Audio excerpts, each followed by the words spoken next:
Assalamualaikum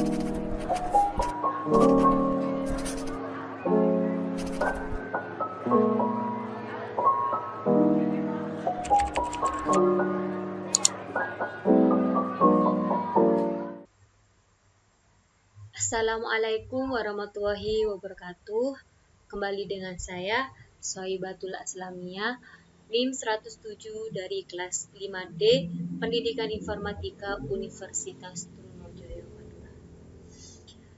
Di sini saya sedikit menjelaskan tentang pemahaman saya tentang pemrograman berbasis web. Mari kita lanjut ke PowerPoint ya. Saya sediakan. Pemrograman berbasis web. Apa sih pemrograman berbasis web? Pemrograman web berasal dari istilah pemrograman dan web. Programan merupakan proses pembentukan instruksi atau perintah tertulis untuk sebuah program komputer, mulai dari menulis, menguji, memperbaiki, dan memelihara instruksi-instruksi tersebut.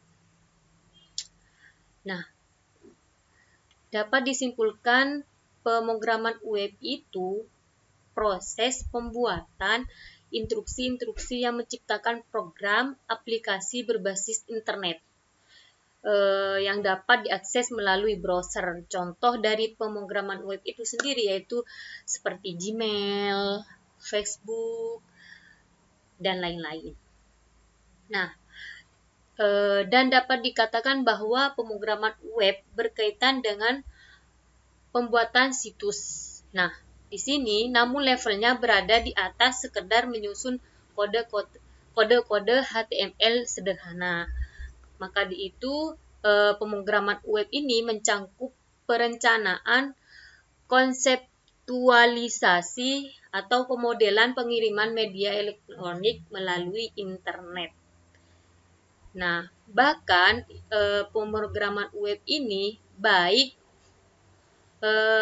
untuk mencangkup pembuatan panel kontrol yang efektif sehingga pemilik situs web dapat memiliki kontrol terhadap situsnya. Nah, di sini terkait konten, aplikasi, dan aspek mendukung lainnya seperti itu.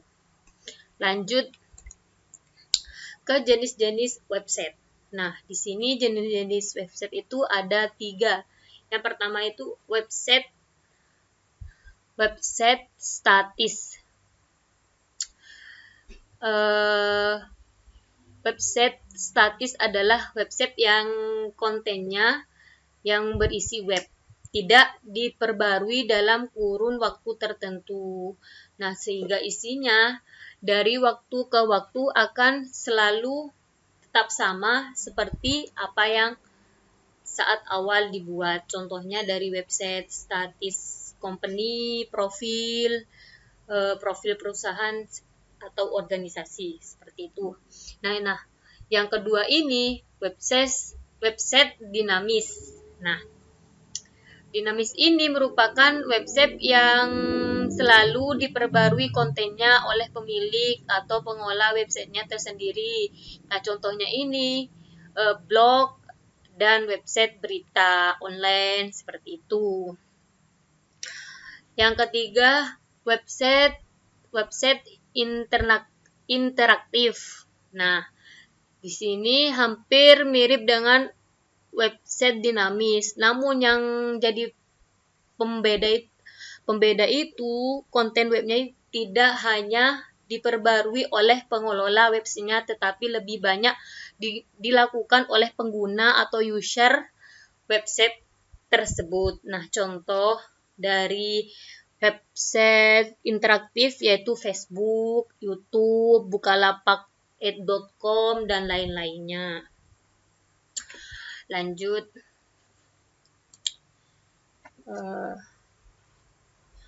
Macam-macam bahasa pemrograman. Nah, di sini macam-macam bahasa pemrograman ini di sini ada 5. Yang pertama, HTML.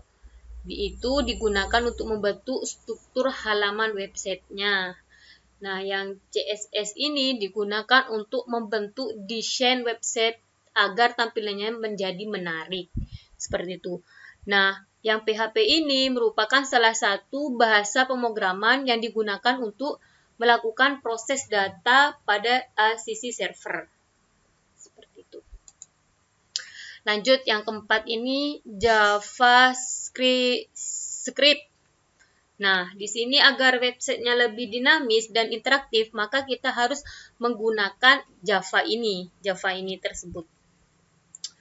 Nah, yang terakhir ini MySQL. Nah, di sini MySQL ini digunakan untuk mengatur database pada sebuah websitenya. Seperti itu. Lanjut, tools atau aplikasi pemrograman web. Nah, di sini aplikasinya ini ada 3, yaitu text editor. Nah, text editor ini aplikasi yang digunakan untuk mengetikkan kode-kode bahasa pemrograman. Text editor ini cukup banyak digunakan saat ini, yaitu Notepad, Sublime Text, dan VS Code. Nah, selanjutnya web browser.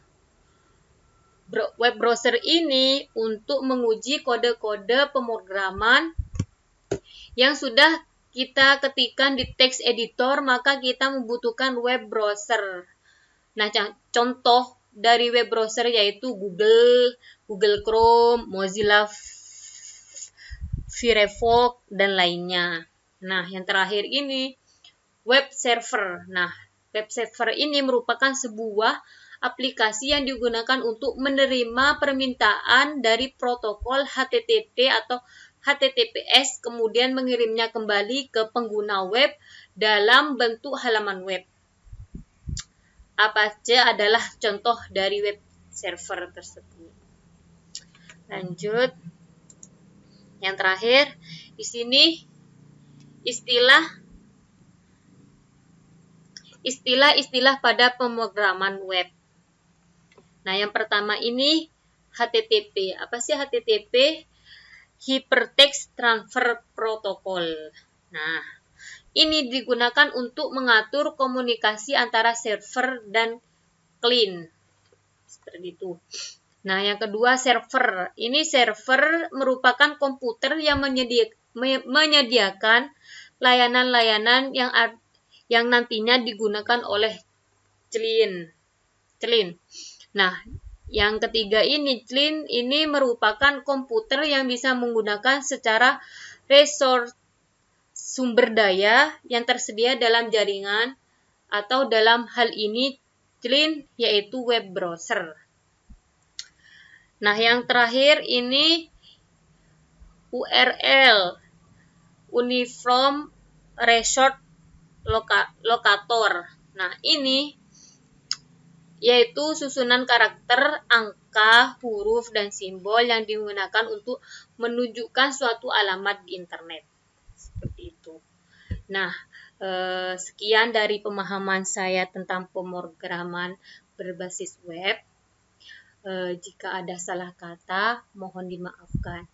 Terima kasih. Wassalamualaikum warahmatullahi wabarakatuh.